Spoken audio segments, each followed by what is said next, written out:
There's two major video game institutions that have sunsetted. It was romhacking.net, right? Yeah.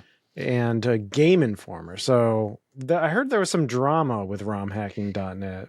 Yeah, this guy Nightcrawler on August 1st posted a big blog about it. I mean, first it's like, yeah, we were struggling with copyright, we were struggling with storage. There was something about like the community was acting like assholes. I knew it. I'm surrounded by assholes. I was finally looking to wind things down at the end of last year. I wanted to provide the site database and file archive to the general public because a lot of those ROM hacks are now available on archive.org. At the time, an internal group suddenly emerged with an offer to help continue the site. I questioned their intentions, but I thought it could be proved to be a more community-friendly path forward. However, it turned out to be the opposite. We had a rocky phase 1, moving the downloads into their possession. When I went to start up phase 2, I discovered a most dishonest and hate-filled group. I learned that I had been dehumanized for a very long time. My personal details had been given out. Secret, deceitful plots had been made to cut me out and drop a bomb like I am a target to destroy. My family has seen this, and after discussion, we are immediately ceasing all related site operations. We're cutting ties to Discord and Twitter social media outlets, and will have no further contact with these individuals. Lines were crossed. I had hoped this community especially would have learned from what happened to Nier. This behavior is not okay for handling disagreements, miscommunication, anger, or anything else. That's a lot of words to not really... I have no idea what the hell was just said. What the hell was that? That sounds like, yeah, it's like cryptic, but like intense and dramatic. All over ROM hacks, gentlemen? The deceit, it runs deep. I was stabbed in the neck with a blade and it was twisted and my family was captured. And on the hilt of that dagger was the name of the one I hate the most. I ask now for dragon riders. Come forth, bastards. Jesus. It's just like a web 1.0 website. Host some files. Anything can be dramatic, I guess. Yeah. So yeah, I mean it's a end of an era for that. I mean, is this the site for ROM hacks? I'm not like, I don't is. Like all of my ROM hacks like float downstream and somehow get to me. So I don't browse the site, but have you browsed it? Yeah, when I first got my Genesis EverDrive, I was doing a lot of like, oh, I wonder if there's any, because they'll do stuff. Often the ROM hack will be kind of simple. It'll be like, I added a save function to this game that didn't have a save function, or right. I added an easy mode to Journey to Silius or something, and so there's definitely like palatable stuff there, and I think the lack of, I have no doubt that ROM hacks will continue, but the lack of a central place to host them might dissuade some of that development, and it might just make it hard to find them and to seek them out and to have community around it. So I guess what will happen is it'll probably exist kind of in Discords and in, more private one-to-one type relationships. And then the good ones will proliferate, I guess. Maybe that's what will happen.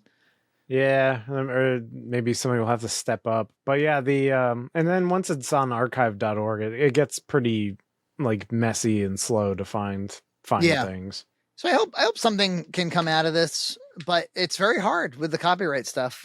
Because most of the fun stuff is either modifying a Nintendo game or like adding like IPs to other games, like that Deadpool ROM hack to Ninja Gaiden, or like play Sonic 2 as on Yoshi or whatever. I think it's fun, and I think it's a little sad. Do you have a favorite ROM hack of all time? I know I do. I mean, it's got to be Super Mario 3 Mix. Yeah, that's just the obvious answer. It's so much further out from. And there's definitely good, like that 100-room SNES one. The guy who developed that one, he watched our video. He was like, "Oh, I made that. Thanks, guys." It is amazing, like, the small world that this channel like runs in, like like on our Discord server, like the developer of Ghost Song is in there, and I'm like, I know that game. Like, it's pretty sweet. Crazy. So then Game Informer, so that was owned by GameStop apparently. Yeah. I remember Game Informer. It was kind of like the cool magazine back then. Like That was the game. That was the magazine you went to like get a list of like all the fatalities in Mortal Kombat Yes. and shit. Yeah, it was. I'm thinking specifically there was like a Mortal Kombat 3 cover with like all of the, like some characters on it that are illustrated in a very 90s way. It's been around for a long time. I didn't even 33 know. years. 33 Didn't even- years. Yeah, it's one of the longest running magazines of gaming magazines. So that's a end of an era for sure. Well, how does a magazine survive anyhow in today's day and age? I guess it would be you go to GameStop and it's right there. Yeah, right. You give them out for free. Let's see. So what happened exactly? GameStop owned magazine announces closure Friday after 33 years of offering news, reviews, and insights from ever-evolving world of gaming.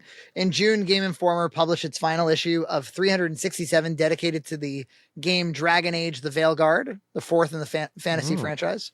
In 91, the outlet published its first issue under Minnesota-based retailer FuncoLand. So it came from FuncoLand. And I didn't know they were Minnesota. Oh, interesting. I didn't know that. FuncoLand was awesome. Oh yeah. You know what? Cool thing about FuncoLand. I remember when we were making Junt SNES, I was trying to source clips of in-store footage of a FuncoLand, and for the life of me, I couldn't find them. This is how most stores feel about buying your old video games. This is how we feel. FuncoLand, more video games than anybody else at half the price. There's a guy, I'm sure our fans know about the YouTube channel, My Retro Life. It's kind of a unique YouTube channel. It's about this guy who's a fan like all of us are. He's probably about our age. His dad died, and gaming was a big part of he and his dad's relationship. And he's got a tremendous amount. He's kind of like me in the sense that he's got a tremendous amount of home video footage, like a lot. Like summers playing Dreamcast with his friends and going to game stores and picking up this game on Christmas mornings. And he's got footage of FuncoLand, of him inside of a FuncoLand. Oh. And, obviously I have not seen the inside of a FuncoLand for 30 years or something. So it's pretty incredible to see. I remember there were these kiosks that were in this almost like slanted glass. Do you remember this? On the left side? Yeah. It's a very different layout than GameStop. So GameStop acquired them in 2000. So GameStop's been around for 24 years. By 2011, Game Informer would become the third largest magazine in the U.S., partly thanks to a boost it received from GameStop's Power Up Rewards membership. So there you go. Like magazines just suffer. Magazines don't sell, but it's like if you're part of the Power Up program, you can get it. Staff were abruptly laid off ahead of the next issue. The entire Game Informer staff was laid off as the team nearly finished working on the next issue. Jeez. Game Informer has been closed down by GameStop, and the entire incredibly talented staff have been laid off. This is a funny way to put it. Like, and these awesome people are useless to us. A frustrating turn of events, especially considering we were at about 70% done with the next issue, and it was going to be a great cover. The state of the website is completely out of their hands. So I guess it was just a website. Is that what they're trying to say? Yeah, they removed the archive I hear, so it's just like gone. It's like oh man, really? Yeah, look at that. GameInformer.com. The final level, farewell from Game Informer. And that's all you get is a dumpy website saying, fuck yourself, leave. Yeah, what are you supposed to do? Keep it around forever? You can't.